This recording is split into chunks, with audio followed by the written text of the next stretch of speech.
Hi everybody, Bob Gager from Adobe here with another installment of Ask Bob, where I get to answer questions posed by our Elements fans. Today's question comes in through our Facebook page, where we asked for some Ask Bob questions, and today I'm going to answer Joe's question. Joe wants to know how to use PSE 14 to change a photo background.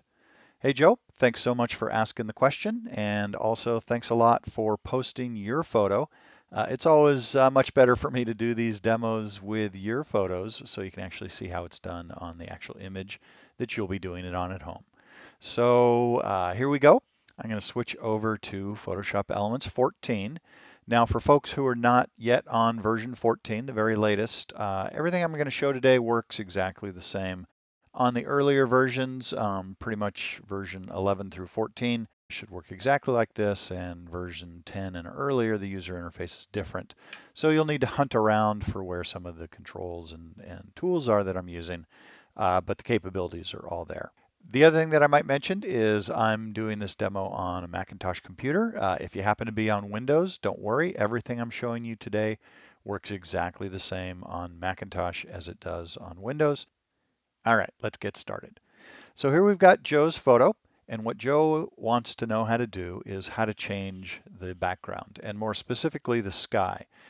Pretty cool photo, but the sky is pretty blown out. It's just a bunch of white. That's not all that interesting, and we want to make it just a little more interesting. So what I'm going to do is add some clouds. Now the first step in adding some clouds to this photo is you need a photo of some clouds. So I happen to have one already on my computer. I'll just do File, Open, and navigate to my desktop where I happen to have a photo of some clouds.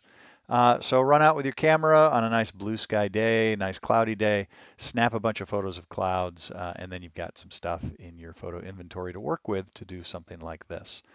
All right, so my clouds are open. Down here in the bottom, I have my photo bin. Oh, by the way, I'm in the Photoshop Elements editor, of course, and I'm working in expert mode. There's different modes across the top here: quick, guided, expert. Everything I'm going to show today is in the expert mode. So if you're in one of the other two modes, well, just click on expert and you'll be exactly where I am. The other thing that's important to know is down here in the bottom, I'm showing what's called the photo bin.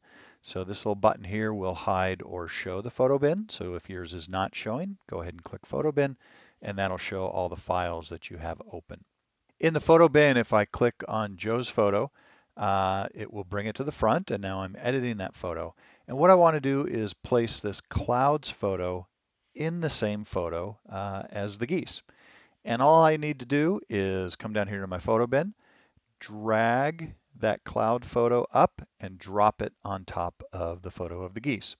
And what Photoshop Elements will do when you drag and drop a photo out of your photo bin like that is over here on the right side in the Layers panel. If your Layers panel is not showing, click this little button down in the bottom called Layers.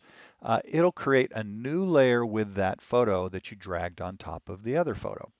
If you're not familiar with layers, just sort of think of them as stacks of photos on top of each other, and you look down from the top of the stack, and so whatever's on the top is what you see first. If there's something underneath that's not being covered by what's on the top, like this picture of clouds is smaller than the picture of the geese, I can see the picture of the geese because it's just underneath that picture of the clouds.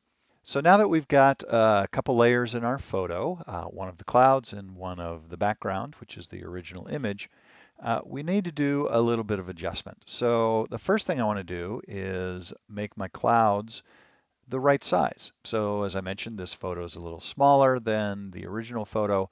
If I drag it kind of up here so it fits in that top right corner, and then hover my mouse over this corner right here. Oh, by the way, I'm using the Move tool. So make sure the Move tool, which is this one right here, is selected. And then just hover over the corner of the photo on top and drag it to the right and down until it's the same width as the photo underneath. And something like that. You can even make it a little bigger, it doesn't have to be perfect. And then let go of your mouse, click the green check mark to go ahead and commit those changes. So now we've got the width right. It's a little too tall.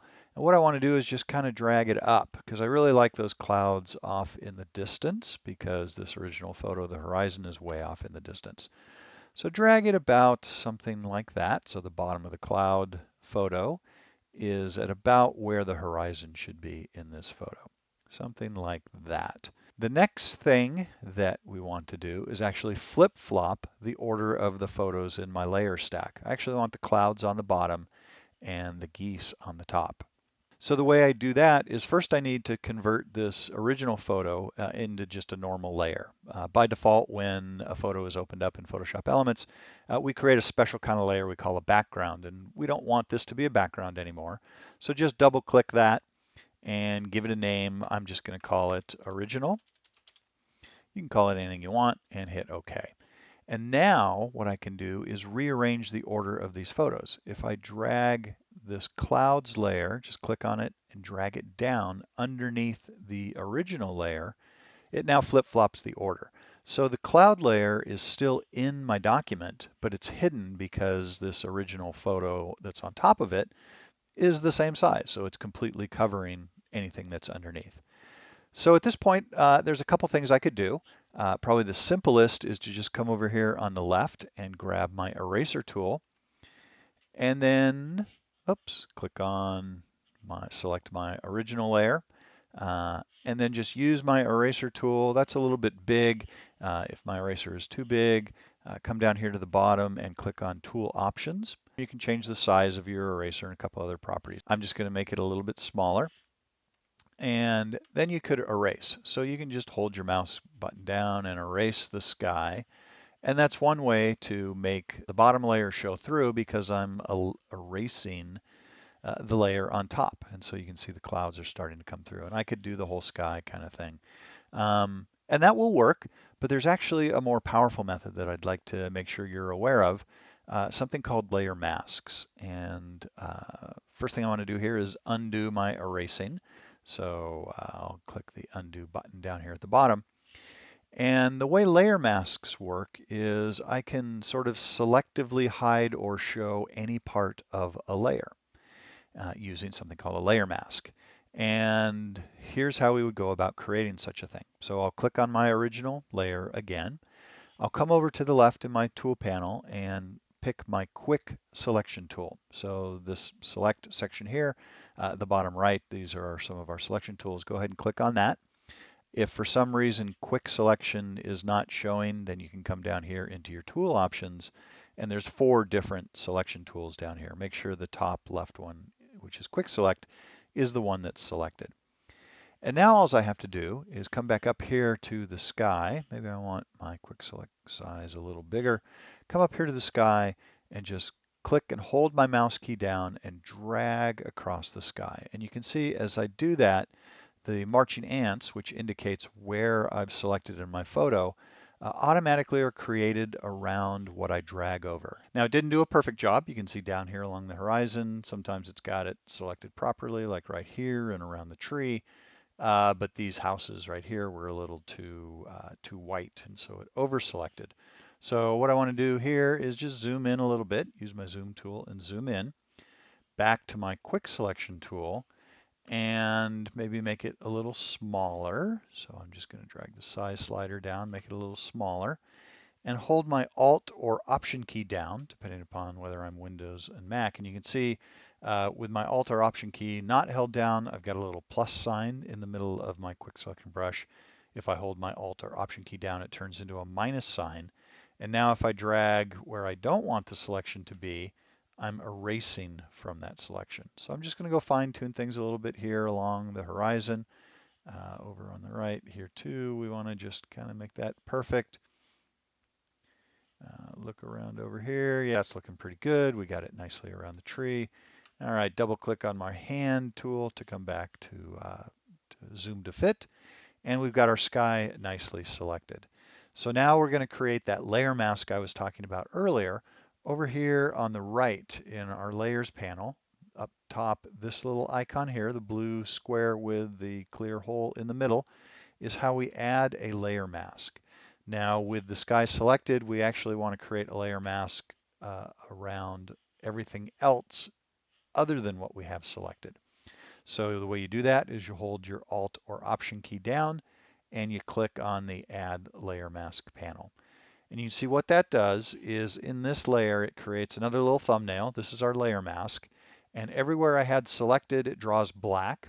And everywhere that was not selected, it draws white. And the way layer masks work is everywhere there's black, that area of the layer is transparent, so you can see what's underneath. And everywhere that's white is opaque, so you can see the original photo. So you can see we've basically erased the sky by masking it out, but we haven't really erased the sky.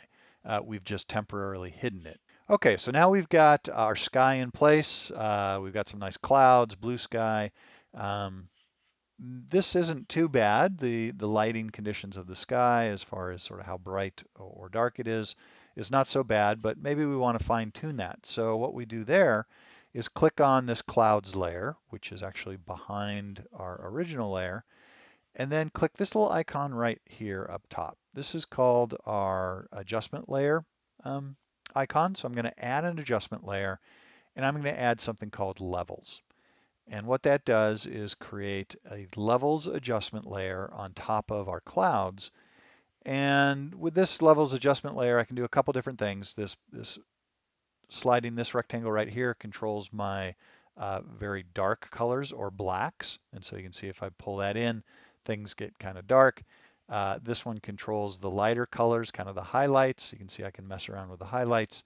And then this one here controls the mid-tone colors. So by playing with all of these, I can actually make some adjustments to make this cloud layer bright or dark or kind of anywhere in between until it feels like it sort of naturally fits in with my original photo from a lighting perspective. And I can close that window. If I ever need to get that back because I want to fine tune it again, just double click that little icon and I get this window back, and I can continue to make those adjustments all day long. So Joe, that's how you change out the sky in your photo. Hope that helps, and give it a try and let me know in the Facebook comments for your post how things came out. Love to see your final image posted there. Take care, and we'll see you next time on Ask Bob.